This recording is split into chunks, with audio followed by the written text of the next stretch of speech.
tradicionalmente en la parte educativa, ¿no? En nuestras maestrías, licenciaturas, abordamos los productos derivados desde una parte fundamentalmente teórica, ¿no? Entonces, cuando llegamos al mundo, pues ya del uso de estos productos, es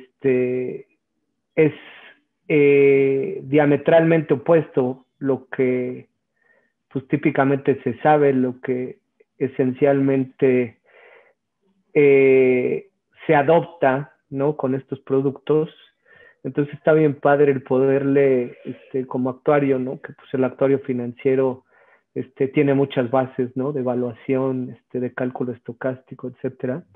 Entonces, como poder conectar, bueno, pues ya sé cómo se evalúa, cuál es la teoría detrás de estos bichos, pero en el mundo real, cómo es que se utilizan, ¿no? Porque además, en una institución bancaria que los usamos mucho, pues tienen distintos fines, ¿no? Y es más o menos como el espíritu de la plática, el ver esos fines prácticos, cómo a gran escala se utilizan estos productos, y tener algunos ejemplos, ¿no? Y después, pues poder tener algunas preguntas para hacer valiosa la sesión, ¿no? Entonces vamos a hablar primero de estos tipos de derivados, ¿no? En un banco grande, digamos, hay, le llamo los cuatro cuadrantes, ¿no? Que implican los usos para distintos propósitos de estos productos. Después algunos ejemplos, ¿no? Cómo podemos gestionar riesgos típicamente, otro tópico de interés para el actuario, ¿no? La administración de riesgos y los modelos de riesgos. Entonces, cómo se gestionan riesgos con los derivados. Luego algunos ejemplos, ¿no? Cómo cubrir crédito, cómo poder utilizar los derivados para fondear un balance o para convertir fondeo de una divisa a otra, le llamamos fondeo sintético, ¿no? Ya sabemos que cuando decimos que hacemos un derivado sintético es la creación de un derivado, de un payoff, con la combinación de distintos derivados, o incluso un físico, un subyacente y el derivado es que hacemos un sintético, ¿no? Entonces también el fondeo o un bono lo podemos hacer sintético en pesos, o un fondeo en pesos sintético utilizando estrategias con otras divisas, ¿no? Después, pues otra cosa que los bancos muy grandes, globales, usan mucho, ¿no? Que es la intermediación, ¿no? Venden derivados, ¿no? ¿Cuál es tu necesidad? ¿Qué quieres cubrir? Entonces te venden un derivado, ¿no? Entonces, la venta per se, ¿no? De cosas sofisticadas, es otro aspecto, ¿no? Concluimos con qué tendencias recientes hay, que es algo que va evolucionando día a día, ¿no? Entonces ahí viene mi bio, se las dejo, después les mandaremos la presentación, no sé si la van a subir a un sitio web, pero ahí quedará, ¿no? En las memorias de esto, entonces ahí viene mi bio que ya platicaste. Entonces esto que decía yo, los cuatro cuadrantes, ¿no? Voy a ser tan explícito como pueda y tan descriptivo como pueda, ¿no? Entonces, de banco a banco, podemos encontrar distintas funcionalidades, pero una muy importante tiene que ver, como dije, con la cobertura y fondeo. Que se puede hablar de un banco, se puede hablar de cualquier otro corporativo, ¿no? Que tiene riesgos de tipo de cambio, que tiene riesgos de que fluctúen las tasas, que tiene riesgos de incumplimiento, ¿no? Entonces, a ese todo de una institución bancaria o de una corporación le denominamos balance y estado de resultados, ¿no? Ese es el principio, ¿no? Que a veces pasamos por alto cuando somos personajes muy cuantitativos, pero ese es el todo de una institución, ¿no?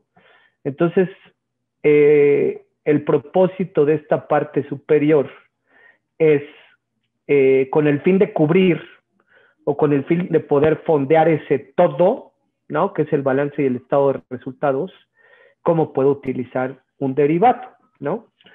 ¿Qué riesgos? Pues son facilitos de entender, ¿no? Porque, bueno, ¿qué riesgos podría yo cubrir en un balance? ¿No? Pues los facilitos es, a mí alguien, supónganse, me va a pagar con dólares, ¿no? O con yenes, o con yuans chinos, pero no es mi moneda funcional. Entonces estoy sujeto a un tipo de cambio. Viceversa, yo tengo que pagar yenes, es la forma más fácil de entender pues estos riesgos, ¿no? Yo tengo que pagar yenes, yuan, lo que quieran ustedes, estoy sujeto a un riesgo de tipo de cambio, ¿no? Entonces, ¿cómo puedo cubrir ese riesgo de tipo de cambio? Bueno, pues estas funciones de cobertura, ¿no? Ya sea una empresa, ya sea un banco, pues tienen ese propósito. ¿Cuál otro? No, pues yo le debo, piensen en la persona física para hacerlo más fácil. Yo tengo un préstamo personal cuya tasa cambia en el tiempo. Entonces, si suben las tasas, voy a deber más. ¿Cómo puedo cubrir eso? Con un instrumento derivado, ¿no? Entonces, vayamos allá. La parte superior izquierda de estos 4 cuadrantes es como las tesorerías o como aquella entidad encargada de manejar ese balance, ese estado de resultados. Puede ser el área de finanzas, puede ser un área de coberturas, ¿no? Que pasa mucho, piensen en commodities, ¿no? Porque, bueno, aquí hablamos de variables financieras, pero en commodities, ¿quién será? Cargill, que es muy activo, ¿no? Entonces tiene que garantizar el precio de sus insumos. ¿Cómo? ¿No? Lo hace lo mismo, garantizando el precio con un instrumento derivado a futuro que va a pagar por alguno de sus insumos o Bimbo. Y entonces tienen ahí áreas importantes de cobertura, ¿no? ¿De cobertura de qué? Pues del balance o del estado de resultados. ¿Por qué del estado de resultados? Pues, vayamos a la parte del estado de resultados donde pues el costo de lo que vende Bimbo, Cargill, pues está asociado al costo de sus insumos. Entonces, si sube, pues le pega al estado de resultados. ¿Qué se hace con un derivado? Se fija el precio para saber cuánto va a costar como máximo ese insumo, ¿no? Entonces ya no se tiene le decimos a veces volatilidad en el estado de resultados porque el costo de que vas a vender, pues te salió mucho mayor a lo que esperarías, ¿no? Entonces ese es el ejemplo en otro tipo de empresa, ¿no? Entonces hablando de un banco, pues tenemos primero que nada el riesgo de tasa, ¿no? ¿Por qué? Porque a lo mejor, recuerden que la función fundamental de una institución bancaria es intermediar, ¿no? Y entonces captas, ¿no? O tienes dinero de los clientes y se lo prestas a otros clientes que lo necesitan. Entonces tú puedes captar ese dinero, ya sea sin costo, ¿no? Los clientes que dejan en chequeras sin costo, o los clientes que te piden una tasa, ¿no? Entonces esa tasa puede estar referenciada a una tasa de referencia, o puede ser tasa fija, ¿no? O puede salir al mercado a pedirle dinero a los grandes inversionistas institucionales como fondos de pensiones, como aseguradoras, etcétera. Lo mismo, emitiéndoles o pidiéndoles prestado, en este caso a estas instituciones, a cierto plazo con cierta característica de tasas. ¿Para qué pedirías prestado? ¿Cuál sería el sentido? Para tú intermediarlo y prestarlo. ¿En qué? Pues ya sea a corto plazo en una tasa fija, ¿no? A largo plazo en una tasa fija, o a una tasa variable. Y entonces el que confluya en el balance y se traslada al estado de resultados estos distintos plazos, distintos tipos de tasa, pues evidentemente le deja un riesgo de tasa a la institución. Y entonces, pues ahí tenemos que recurrir a productos, ahorita vamos a ver ejemplos, pues que me permiten cambiar el perfil de la tasa, ¿no? Entonces, ahí vamos a ver un ejemplo. Bueno, pues si yo tengo una obligación a tasa fija, y espero que en este caso las tasas vayan al alza, pues me conviene, ¿no? Entonces está bien que esté a tasa fija. Si está a tasa variable pues, y las tasas van a la baja, pues entonces podría aprovecharme y tener un menor costo por el dinero que pedí, ¿sí? O por el dinero que le tengo que pagar a los clientes, y entonces de ahí busco cambiarle el perfil, ¿no? Para eso sirve un derivado. Ah, no, pues esto que yo le debo y le tengo que pagar a este cliente durante los próximos 3 años, a una tasa fija y las tasas vienen a la baja, ¿no? Pues entonces con un derivado de tasa, pues le cambio el perfil, ¿no? Y en ese derivado de tasa con un intermediario financiero, yo me quedo, en este caso, recibiendo esa tasa fija que le voy a trasladar al cliente y pagando una tasa variable que pues si la expectativa es que las tasas bajen, pues en el tiempo se va a bajar, ¿no? Y me va a salir pues más barato ese costo. Ahorita vamos a ver ejemplos tangibles. Pero bueno, ese es el riesgo de tasa, ¿no? El riesgo de divisa, ya lo platicamos, ¿no? Pues lo mismo, tengo operaciones en otras divisas, sobre todo las instituciones muy grandes, ¿no? Y aquí no nada más es hablar de un banco, sino hablar de una corporación, etcétera, ¿no? Que tiene derechos y obligaciones en otras divisas, pues te cubres de la fluctuación que tiene el tipo de cambio, ¿no? Aquí hay un concepto detrás bien importante. Cuando en ese balance tú tienes algo que se genera de manera natural, se dice que tienes una cobertura natural. Cuando no es así, entonces tienes que recurrir a las coberturas, ¿no? Entonces piensen en los hoteleros en Cancún, ¿no? Entonces, ¿qué aspecto piensan ustedes que estos hoteleros podrían tener cubierto de manera natural? Pues los dólares, ¿no? Con todo el flujo de extranjeros que les llega, ¿no? Donde su turismo mayormente es de Estados Unidos, de Europa, donde sea. Entonces, se podrían en algún punto permitir tener deuda en dólares porque su balance genera de manera natural ese tipo de divisa, ¿no? Entonces a eso le llamamos cobertura natural. La empresa que está aquí en el DF y toda su clientela es pesos, y si por alguna razón tiene una obligación en dólares, pues tiene que hacer uso de este tipo de coberturas, ¿no? Por último, la de riesgo de crédito, pues hay unos instrumentos un tanto más sofisticados que te cubren y te pagan ante el incumplimiento de lo que estás asegurando. Nuevamente, actuarios como si fuera un seguro, ¿no? Los que están muy dedicados a seguros, como si fuera un seguro tradicional, nada más que este es un seguro financiero que cotiza en el mercado y, lo más importante aún, que puedes asegurar lo que no posees. Entonces yo puedo asegurarme, evidentemente no poseo la deuda de Grecia, pero puedo asegurarme sobre la deuda de Grecia, y si hay un incumplimiento, seguro, como un seguro tradicional, ¿no? En el evento de un siniestro, me acaba pagando, ¿no? El siniestro aquí es el incumplimiento. Entonces ese es otro instrumento de cobertura. La parte de fondeo, en la esquina superior derecha de la lámina, tiene que ver un tanto con cubrir, pero además de cubrir, aquí se entrelaza el aprovechar oportunidades, ¿sí? Entonces, con aprovechar oportunidades, ¿de qué forma? Primero, el que dice pasivos en divisa extranjera, ¿sí? Entonces, yo aquí puedo tener la visión, ¿no? Estamos en un mundo hoy donde las tasas, ya regresa el ciclo de alza de tasas en muchos de los países, no en los desarrollados. Todavía los países desarrollados experimentan o han experimentado tasas más bajas en la historia, ¿no? Entonces, ¿cómo puedo utilizar yo eso para minimizar el costo de fondear mi balance, ¿no? Entonces piensen que tomar recursos en México es mucho más caro que en Japón, con tasas cercanas a cero, ¿no? Entonces puedo ir a pedir dinero en Japón en yenes a tasas cercanas a cero.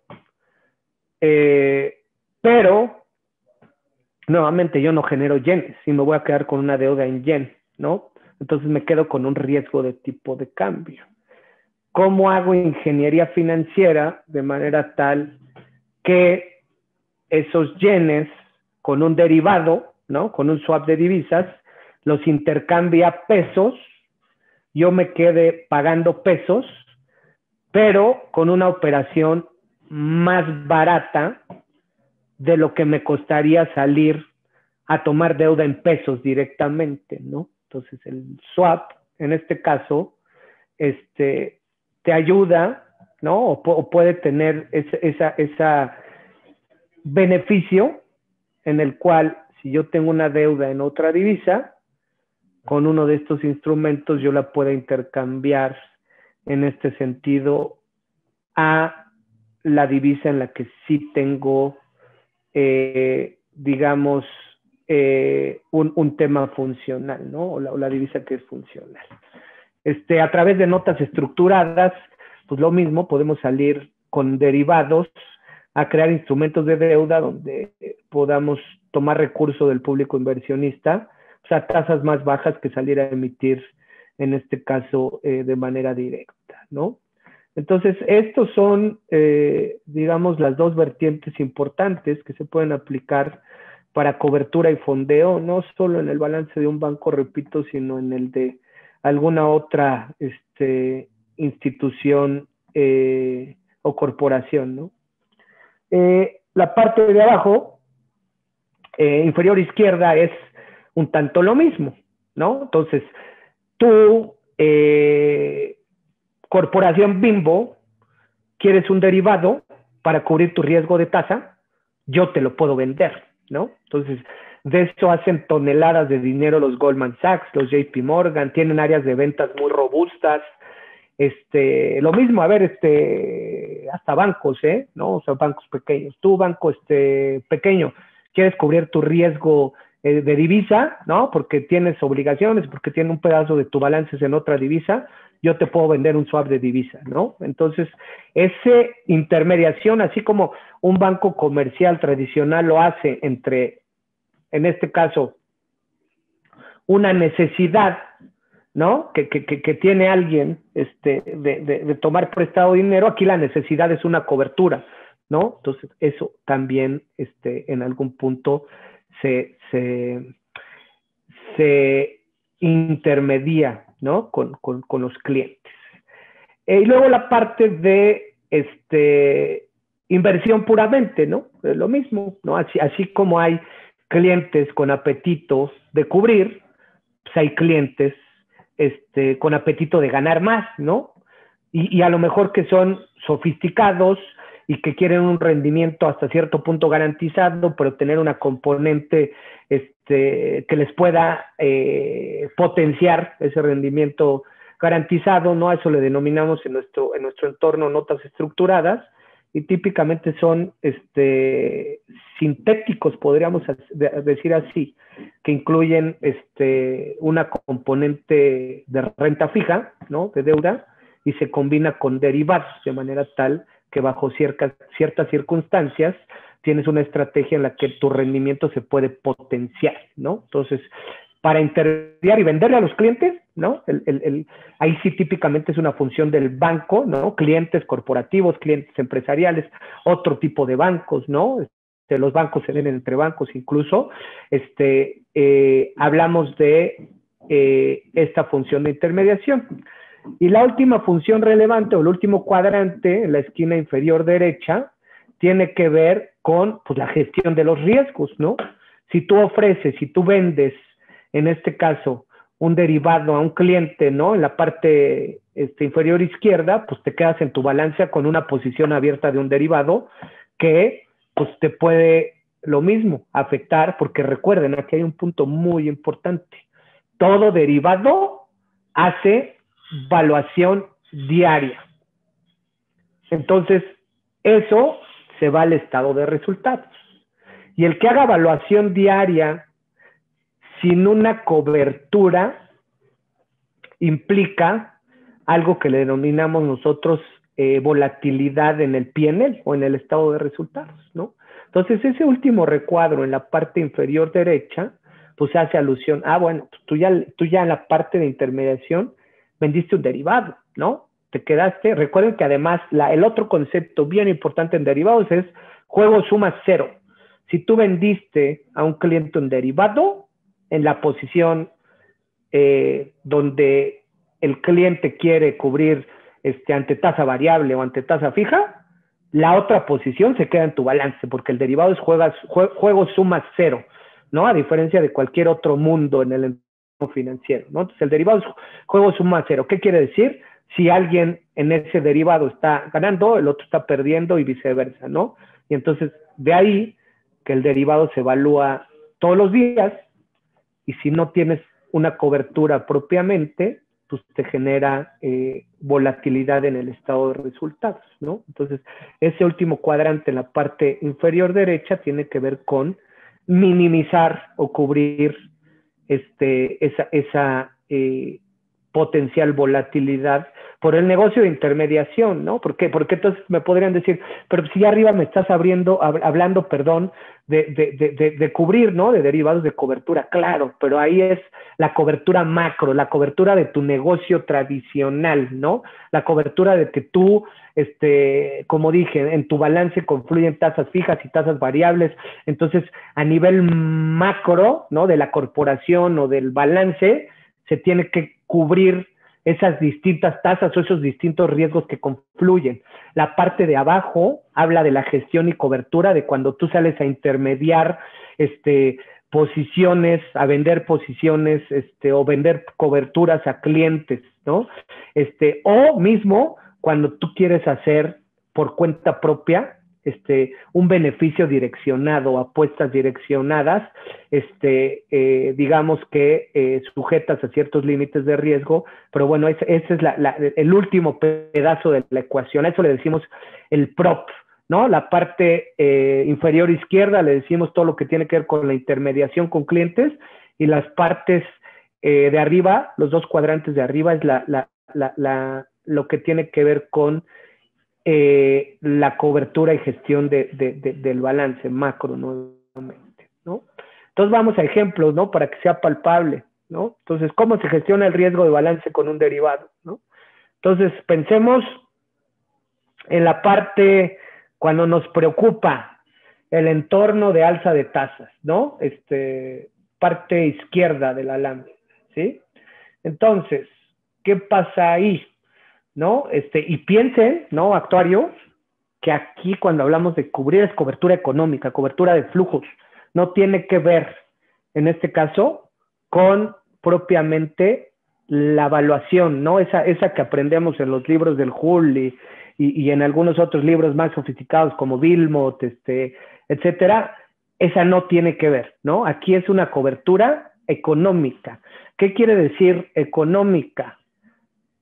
Tú, ante un entorno de alza de tasas, repito, para poder prestar, el banco no tiene capital propio, ¿no? Típicamente lo que presta le denominamos fondeo, y esto viene de la intermediación, de que alguien me deja sus recursos. Y si esos recursos que alguien me deja no son suficientes, tengo que salir al mercado a pedir prestados esos recursos, pero los tengo que prestar a una tasa mayor. Si no, entonces ya no hace sentido la función de intermediación del banco, ¿sí? A ese diferencial le llamamos margen. Ese es el negocio de una institución bancaria, ¿no? El margen entre la tasa a la que prestas y la tasa, en este caso, a la que captas recursos, ¿sí? Entonces, este ejemplo, ¿no? ¿Qué me preocupa cuando suben las tasas? Pues si yo algún cliente le tomé recursos con esas campañas que ustedes ven, Banco Azul, CETES, ¿no? Entonces el CETE es una tasa referencia, ¿no? Entonces que si el Banco Azul le dice a los clientes, yo te voy a pagar cada 28 días por tu inversión CETES, y el CETE fluctúa, quiere decir que si suben las tasas, ese banco le va a pagar a ese cliente por ese CETE, ¿no? Por esa inversión CETE, cada vez más en la medida que las tasas suban, ¿sí? Entonces, si yo quiero cubrir mi balance, ¿qué hago? Pues entonces puedo cerrar un derivado con alguien que me lo quiera vender, ¿no? O lo mismo, una corporación, una empresa que tenga un problema similar puede venir conmigo a que yo le cierre ese derivado, ¿no? Bueno, el punto es, pues, ¿qué tipo de derivado? Pues uno en el que le cambie el perfil de deuda variable o de préstamo variable a préstamo a tasa fija para que si las tasas siguen subiendo, ya no me afecte, ¿no? Ya no me pegue nuevamente en mi estado de resultados, porque esto vive en el estado de resultados.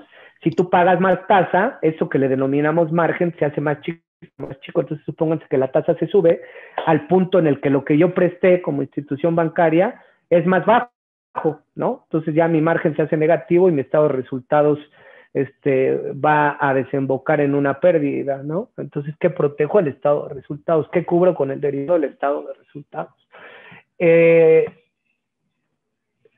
este sentido, pues, ¿qué me preocuparía? Pues fijar, ¿no? Lo máximo que puedo seguir pagando, ya si las tasas siguen subiendo, pues ya me da lo mismo, ¿no? Entonces, con un derivado conocido como swap de tasa, pues lo que puedo hacer yo es quedarme en ese instrumento pagando, ¿no? Recuerden que este derivado tiene dos, es tan simple como les decimos patas, pero en realidad son cupones, ¿no? En los que, en el ejemplo más sencillo, una parte se queda pagando tasa fija y la otra se queda pagando tasa variable y viceversa recibiendo, ¿no? Entonces, ¿qué haría sentido aquí? Quedarme pagando tasa fija en ese derivado y recibiendo tasa variable. ¿Qué voy a hacer con esa tasa variable? Trasladarla a este pagaré. Entonces, por eso vean que se cancela, ¿no? El pagaré a tasa variable, donde me implica un pasivo, pagar a los clientes, contra, en este caso, el activo o lo que yo recibo en el derivado. Y entonces, sintéticamente, yo creo un pasivo a tasa fija. Y entonces ya cubrí el balance de flujos, ¿sí?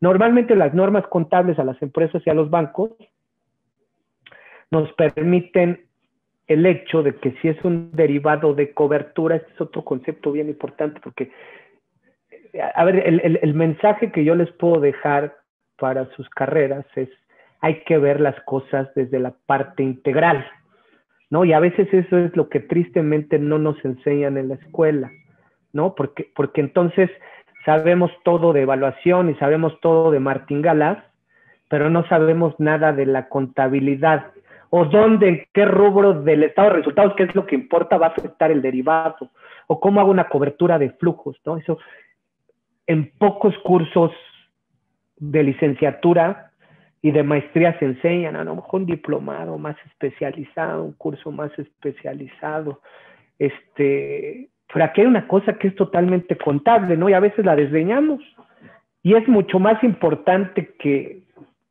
conocer el modelo de evaluación. ¿Por qué? ¿Qué es esta cosa contable? Ah, bueno, hay chance de que si este derivado lo puedo calificar con una serie de reglas como de cobertura, entonces ya no va su evaluación a afectar el estado de resultados. Incluso ya no se tiene que hacer una evaluación por regulación todos los días, porque ya no me traslada volatilidad en lo que llamamos P&L o en el estado de resultados. Me permite alocarlo en una cuenta de capital. Y entonces eso tiene muchas implicaciones, ¿no? Pero nos podemos quedar como importante con eso, ¿no? Hay un derivado que se puede computar su evaluación dentro de la cuenta de capital y por ende no tiene que evaluarse todos los días por obligación y eso, el que esté en la cuenta de capital no traslada volatilidad en el estado de resultados siempre que sea de cobertura y cuente con una serie de condiciones que típicamente son apegadas a normas contables, ¿no? Entonces, redondeo, ¿no? El comentario es no nada más en este mundo de los derivados, sino cuando comenzamos a ser expertos en algún tema hay que ser transversales, ¿no? O sea, hay que conocer y tratar de conocer desde cuáles son los efectos en una empresa, en un banco, evidentemente la evaluación, cómo confluyen en el ciclo operativo, cómo lo ven, en este caso, las áreas de ventas, ser muy, muy sensibles a todo, ¿no? Eso le da muchos bonos al profesionista, ¿no?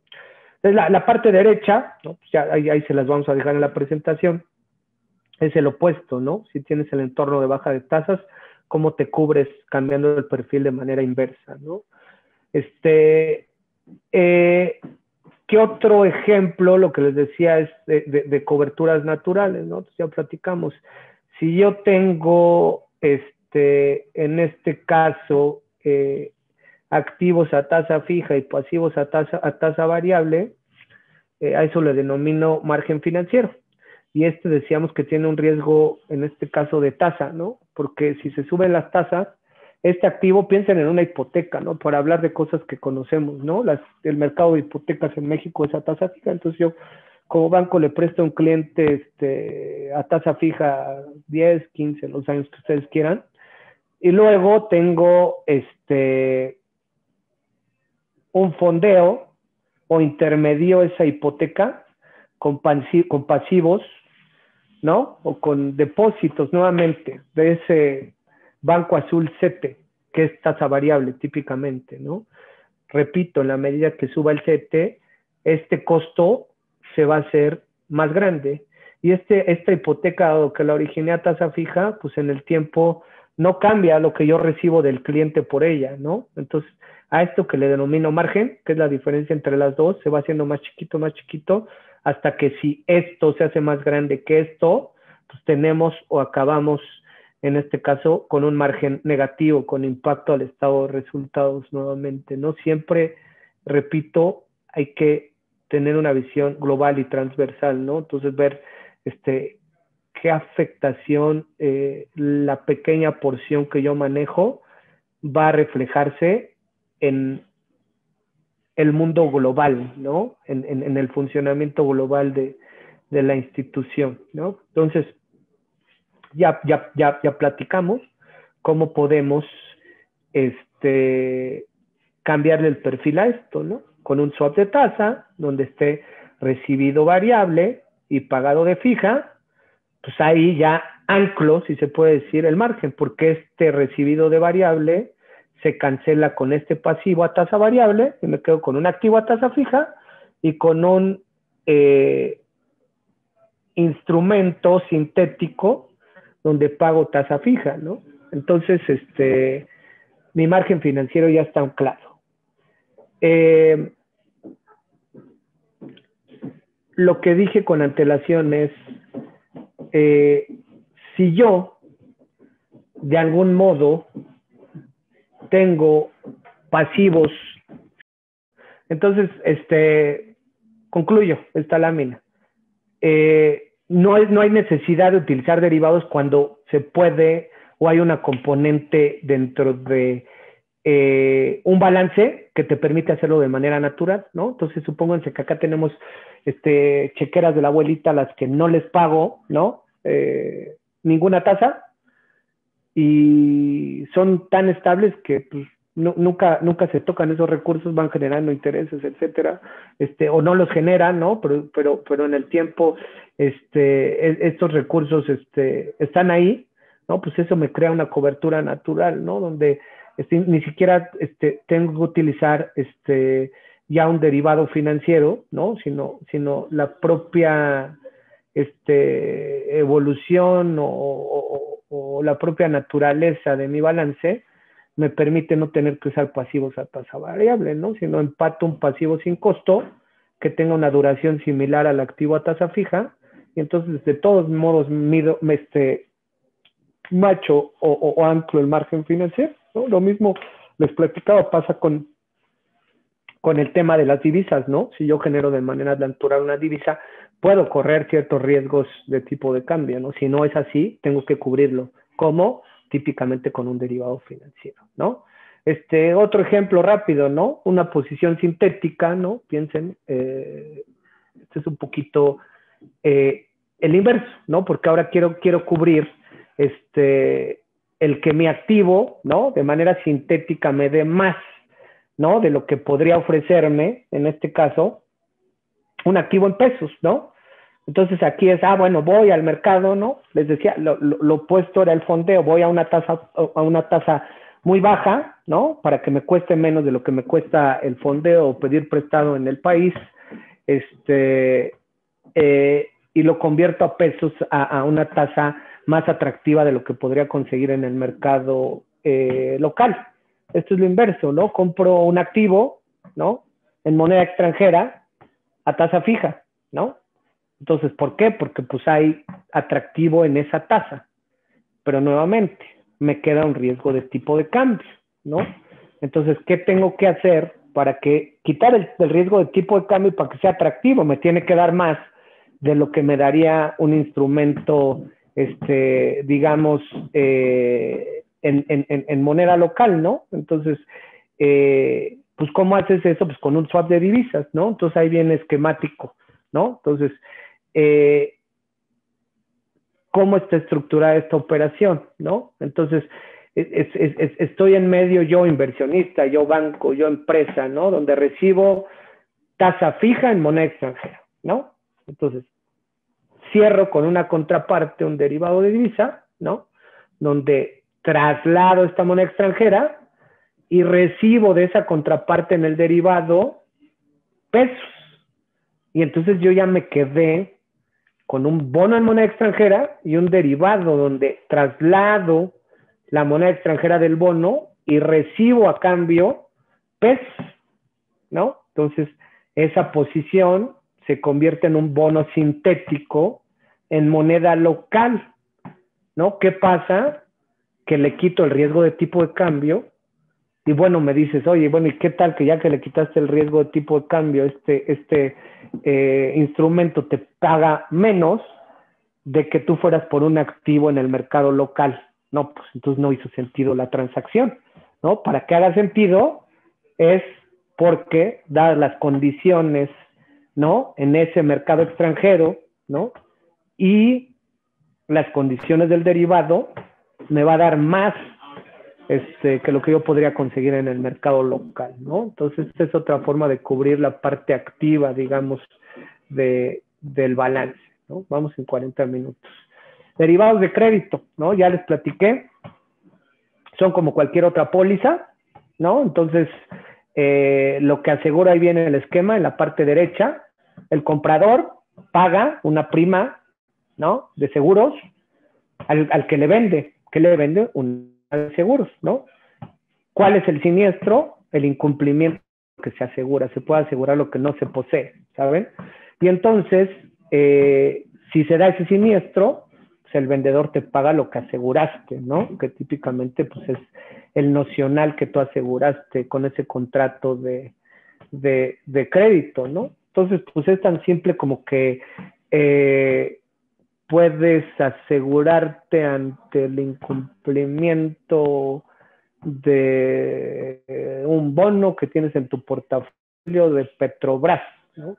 Entonces, decimos que esto no es una cobertura que mitigue el riesgo de incumplimiento, sino en este caso es una cobertura que lo traslada, porque alguien te vende, en este caso, ese derivado de crédito, ¿no? Y esto fue muy, muy sonado en el 2008, porque la aseguradora AIG, que no era experta, ¿no? Pues, hasta cierto punto lo puedes ver desde el punto de vista de un seguro esto, incluso la evaluación, pues ahí tiene ciertos aspectos, ¿no? Como probabilidades de supervivencia, probabilidades de incumplimiento, etcétera, donde pues, juega el tema hasta cierto punto, incluso en la evaluación de un seguro tradicional. Pero fue muy sonado porque entonces lo que ocurría es que, y lo hacen muchos intermediarios, ¿no? Pero con un poquito más de, ¿cómo se puede decir?, de sagacidad o de pericia, típicamente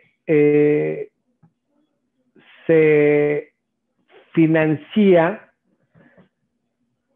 la compra de seguros con la venta de otros seguros, ¿no? Y entonces lo que ocurrió es que AIG vendió demasiadas coberturas, ¿no? A un derivado le decimos típicamente apalancado porque piensen en el que paga esa prima de ese seguro, nuevamente aseméjenlo a cualquier otro seguro, pues cuánto te cuesta la prima de tu seguro de auto, ¿no? Pues si se da el siniestro, pues, te paga ese seguro pues apalancado, ¿no? O muchas veces lo que pagaste por la prima, ¿no? Que es el monto asegurado de tu auto, ¿no? Pero entonces piensen que en el mercado de este tipo de instrumentos, repito, puedes asegurar lo que no posees, ¿no? Entonces, puedes asegurar 10 veces el auto del vecino, ¿no? Y si se da el siniestro de ese auto, pues te paga 10 veces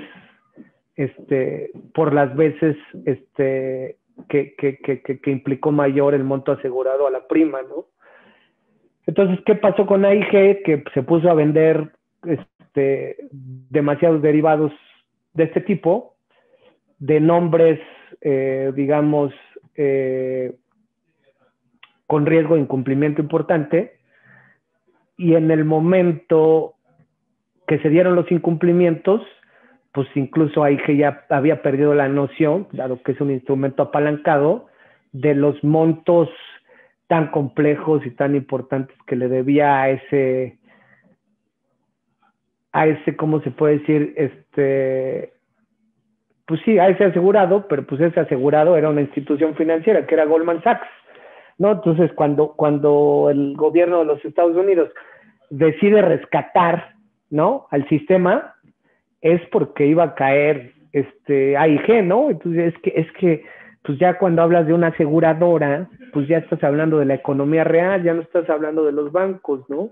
Porque pues la aseguradora además tiene seguros de autos, seguros de casa, seguros educativos, ¿no? Entonces ahí es cuando decide el gobierno salir a rescatar, y entonces como saben, le compra equity a cambio de recursos, y esos recursos pues típicamente fue para pagarle a Goldman Sachs, ¿no? Que fue el que aseguró esos nombres, ¿no? Entonces, para eso sirven estas coberturas, ¿no? Ante incumplimientos. Ese es el siniestro. Y también se pueden hacer cosas sintéticas, ¿no? Como con todos los derivados, ¿no? Pero noten que aquí cuando hablamos del tema sintético, ¿no? Aquí vamos a hacer sintéticos payoff, no estamos hablando típicamente sino de flujos, ¿no?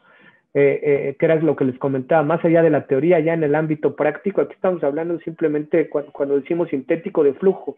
¿Cómo? ¿No? Vamos a crear en la parte izquierda un bono sintético libre de riesgo, donde supongamos que tenemos un bono con una calidad crediticia complicada, ¿no? Aquí decimos AA, pónganle la que quieran ustedes, y me da un 9%, ¿no? Y entonces ese AA, ¿no? Que no es tan mala calificación, pero supónganse que ese AA me pudiera llegar a incumplir, ¿no? Y entonces, por ahí hay un derivado de crédito de este bono que cuesta 2% la prima, ¿no? El costo de ese seguro que hay que pagar trimestral, anual, cada que ustedes quieran, ¿no? Entonces, yo con ese seguro y con ese bono me quedo sintético con un libre de riesgo al 9 menos 2, o sea, al 7%. ¿Qué tanto es sin riesgo? Pues a quién le compraste, ¿no? Porque lo único que haces, repito, es trasladar el riesgo de este bono AA al que te está vendiendo este derivado de crédito. Entonces, lo que yo voy a tener en libre de riesgo es, en lugar de un bono AA de la empresa que quieran, voy a tener un bono sintético al 7%, asegurándome esta empresa, pues un banco de inversión típicamente, que son los que estructuran estos contratos. Y luego, por último, vean el inverso, ¿no? puedo hacer un bono sintético con riesgo, ¿no? Entonces tengo un bono libre de riesgo al 7, ¿no? Entonces voy y vendo, ¿no? En lugar de comprar, vendo un derivado de crédito al 2%, ¿sí? Entonces me quedo implícitamente, evidentemente, si vendo este contrato, yo recibo la prima, ¿no? Entonces a ese 7 le sumo 2, me quedo al 9%, pero me quedo corto el derivado de crédito, que implica, otra vez, A y G, ¿no? Si sí se da el incumplimiento, yo tengo que salir a pagar ese siniestro, ¿no?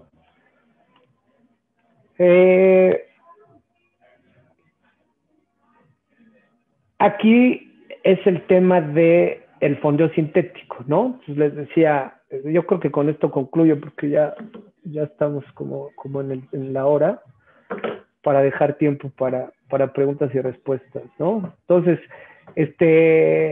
entorno de tasas tremendamente bajo, ¿no? Entonces, y sobre todo en Japón llevamos años con tasas cercanas a cero, ¿no? ¿Y por qué no es atractivo? ¿No? Porque pues si aquí la tasa está al 5% y ahorita, ¿no? Entonces venimos hace 3 años del 7, 8%, lo que ustedes quieran, ¿no? Y en Japón llevan años cerquita de cero, ¿no? Sin inflación, ¿no? Entonces, bueno, no es una respuesta tan fácil porque, ok, yo salgo a pedir al punto 2 en yen, ¿no? Como empresa, y me endeudo en yen. Pero se deprecia el yen contra el peso contra el yen de manera terrible. Yo traigo la obligación en yen. Ya no importa el punto 2 que voy a pagar de tasa sobre el yen, ¿no? El punto es que con esa depreciación, ¿no? Y pues aquí, a lo mejor ustedes son muy jóvenes, pero tenemos mucha historia de depreciaciones importantes de la divisa, donde ya no importa la tasa que pagas por una deuda o por un crédito, ¿no? Importa que ahora, pues lo que valía, ¿no? Muchas personas que en su momento se endeudaban en dólares, lo que valía, pues lo que tenías que pagar en dólares, por cierto crédito, por cierta obligación, por una tasa determinada, no importa que la tasa no se moviera en el tiempo, lo que importaba es que nuevamente tú no tenías una cobertura natural en pesos y entonces ya no valía el peso por dólar 12, sino 30, ¿no? Pongan ustedes. Entonces supongan que pasa eso con el yen, pues ya no tiene valía el que la tasa sea muy pequeñita, sino que te quedas con un riesgo cambiario, ¿no? Entonces, ¿cómo combino con un derivado para crear, así como creamos posiciones sintéticas, podemos crear fondeo sintético? ¿Cómo combino esa tasa chiquita con poder cubrir, en este caso, el riesgo de tipo de cambio, ¿no? Y la tasa, ¿no? Entonces, puede ser lo mismo, ¿no? Con derivados, ¿no? Y bien explicado para concluir rápidamente con los pasitos que se comentan en la lámina, ¿no? Entonces, suponte que se pide un préstamo o se hace una emisión en yenes, ¿no? Entonces, en automático cambias, ¿no? Esos yenes a pesos para fondear tu posición, porque pues además, pues que te presten yenes, si tú quieres salir a prestar, ¿no? Que en esa función de intermediación como institución, un crédito, pues tiene que ser en pesos, ¿no? Hay que cambiarlo a pesos, ¿no? En el mismo momento se celebra un derivado cambiario para eliminar el riesgo, ¿no? Entonces ese préstamo fue por 3 años, yo tengo que tener un derivado cambiario, ¿no? En este sentido, para asegurar que el tipo de cambio que voy a pagar no va a fluctuar en el tiempo, ¿no? Entonces, al vencimiento, evidentemente cambias esos pesos por los yen pactados en el derivado y entonces es que se pueden pagar esas obligaciones en yen, ¿no? Este es un contrato muy sencillito, ¿no? Le llamamos forward, donde simplemente garantizas, ¿no? Que vas a poder asegurar el tipo de cambio en el tiempo, de manera tal que la fluctuación o volatilidad no te pegue, ¿no? Pero supongamos que esta es una deuda, le llamamos bullet, ¿no? Que tienes que repagar al vencimiento. Pero supongamos que tuvieras cupones, pues entonces ya entras en un derivado de divisa donde te dé cupones en este caso, en la divisa que tienes que pagar, que en este caso sería yen, en la parte activa. Y tú, ya, y tú pagues pesos, ¿no? Y yo creo que con esto, al menos tocamos los puntos, faltaron unas láminas, pero creo que los puntos importantes de la presentación los pudimos abordar, ¿no? Que es cómo se usan los derivados y cómo podemos cubrir, cómo podemos utilizarlos en el entorno no solo de una institución bancaria, sino de cualquier institución. Entonces, ahora sí abro el foro para alguna pregunta que quieran hacer. Muchas gracias.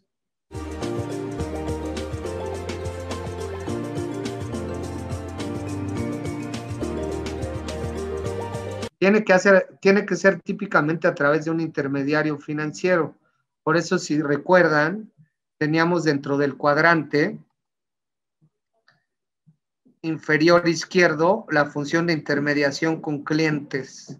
Entonces, para poder utilizar este derivado para cubrir tu propia hipoteca o tu propio balance, tiene que ser a través de un intermediario financiero que te venda ese derivado y entonces poderlo utilizar para cubrir el balance, ¿no?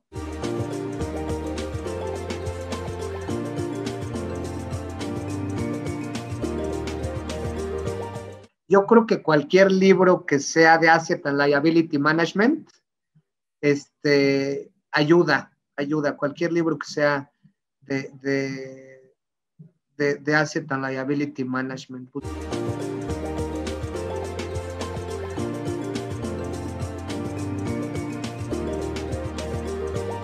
Pues yo creo que hay empresas como Bimbo que lo hacen muy bien.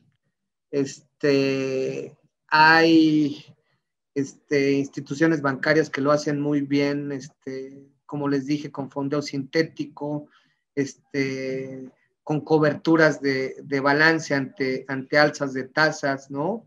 Entonces, creo que para contestar evidentemente si nos comparamos con mercados más desarrollados, pues la profundidad y el uso de estos instrumentos, e incluso la percepción que se tiene de ellos, es mucho menor, el uso es mucho menor en comparación con economías desarrolladas, pero en la parte buena, cuando nos comparamos con, por ejemplo, Sudamérica, a excepción de Brasil, tenemos mercados más profundos, una gama de productos un poquito más amplia, nuestros grandes corporativos, como dije, los usan mucho más, incluso tienen departamentos especializados para cubrir.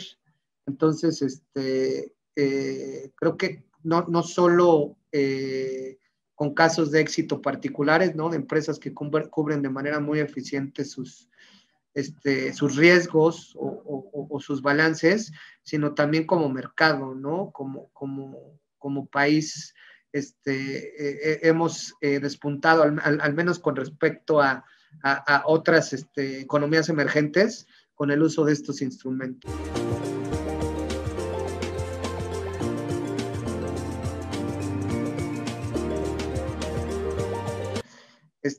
Sí, de hecho sí lo hacen, ¿no? Y lo hacen en este caso con opciones típicamente, ¿no? ¿Qué hay detrás de eso? Garantizar, en este caso, el precio del petróleo. Entonces, ¿cómo se haría en la práctica? Piensen que parte de nuestros ingresos petroleros son relevantísimos, ¿no? Para todo el tema presupuestario del gobierno federal, ¿no? Entonces, evidentemente, cada año los criterios generales de política económica tienen un precio del petróleo, ¿no? Entonces, con base en eso, pues es que evidentemente se presupuesta todo el tema del gasto, ¿no? Del gobierno federal, porque el tema del precio del petróleo es muy relevante para nuestra economía. Entonces, piensen que tenemos un precio en los criterios generales de $25 por barril, ¿no? Y entonces en eso está sustentado todo nuestro presupuesto de gastos y de ingresos, ¿no? Y entonces en el momento en el que hay un shock, ¿no? En el mercado petrolero que pasó, ¿no? Tan reciente como en el 2020, ¿no? Porque pues, evidentemente la pandemia hizo que pues, no hubiera vuelos, que consumen un chorro de petróleo, ¿no? Que se paran distintas plantas, distintas cadenas de suministro, que consumen mucho petróleo, etcétera, ¿no? Entonces el precio del petróleo se desploma, ¿no? Entonces, ¿qué pasa con un país cuyo presupuesto, ¿no? de ingresos y gastos está basado en cierto precio del petróleo? ¿No? Pues evidentemente eso crearía un déficit o un boquete de recursos que hay que subsanar, ¿no? Entonces, para eso sirve la cobertura, ¿no? A mí no me importa si el mercado físico, que son mis barriles, me los pagan al precio de 25, 20 o 10. Yo sé que con la cobertura del derivado voy a poder vender esos barriles, sabiéndolo hoy, fijando el precio a 25. Entonces ya tengo certeza en que mi presupuesto, ingresos y gastos, pues es hasta cierto punto atinado, ¿no? Entonces, sí se hacen y funcionan más o menos así.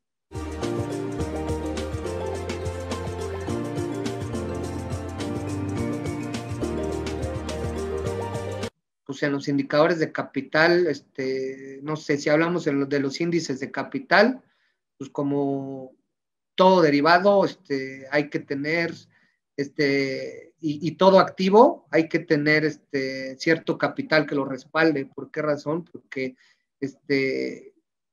ante una pérdida ocasionada por ese derivado, ese capital los tiene que respaldar, ¿no? Entonces ahí creo que la respuesta general es todo derivado tiene que tener un respaldo de capital, sobre todo cuando hablamos de instituciones bancarias, que ante una pérdida de ese derivado tengamos un respaldo, ¿no?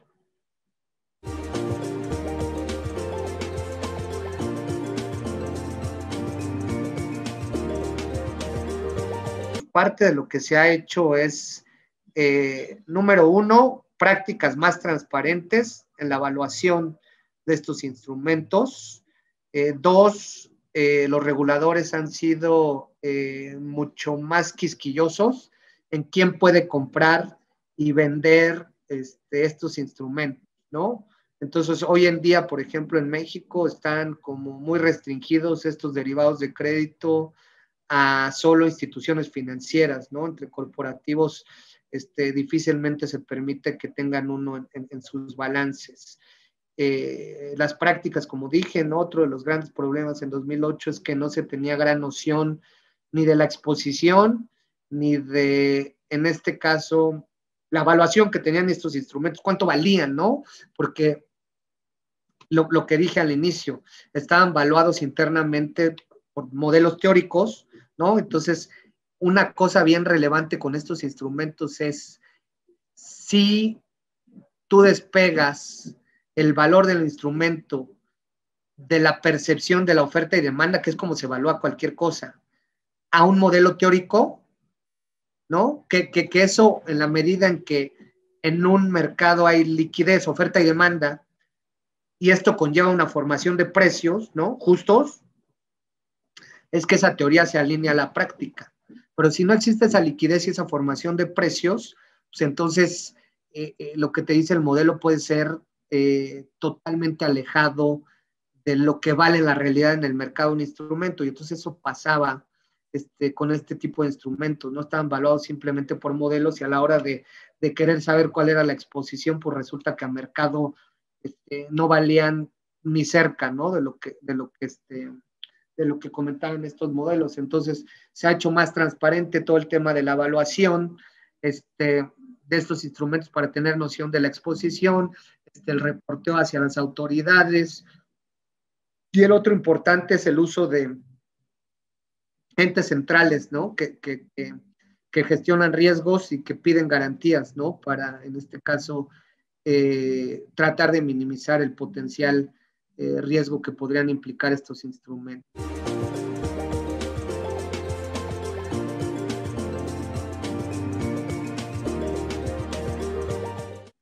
Al menos en el sentido de la plática de hoy, es cambiar el perfil ¿no? De manera sintética de un activo o un pasivo,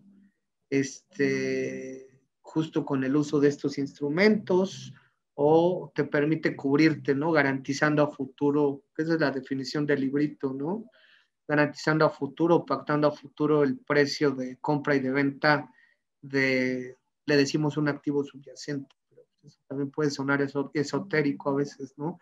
Entonces te puede permitir fijar a futuro el precio de compra y de venta de lo que quieras, ¿no? Prácticamente del agua, de la naranja, del petróleo, de los granos, de las tasas de interés, ¿no? Yo puedo decir hoy, suponte en el aspecto más sencillo, Juanito Pérez, yo te voy a comprar tantos dólares en el futuro a 20 pesos. Y si Juanito Pérez, que ahí regresamos al tema de liquidez y de oferta y demanda y formación de precios, el que haya un Juanito Pérez que me los quiera vender a 6 meses en 20 pesos, quiere decir que hay una formación de precios.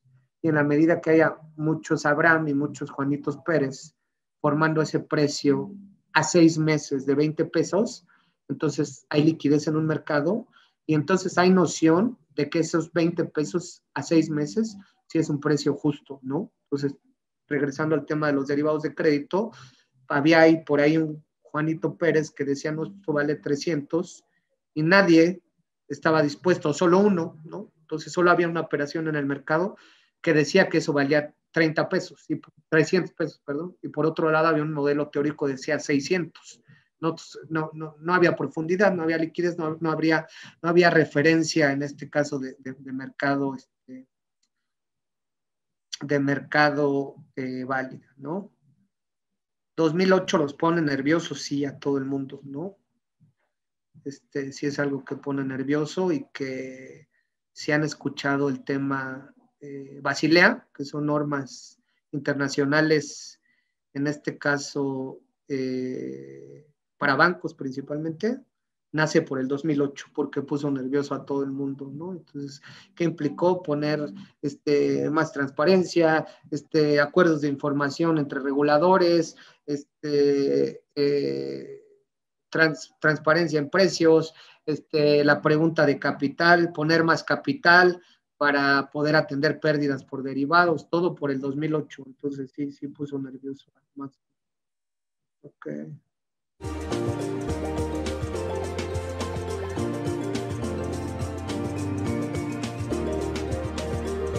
Sí, necesitas que alguien te venda el derivado y necesitas que haya formación de precios para que esto se pueda hacer, ¿no? Entonces, sí, la respuesta es sí, pero necesitas una contraparte para poderte cubrir de estos bitcoins, ¿no?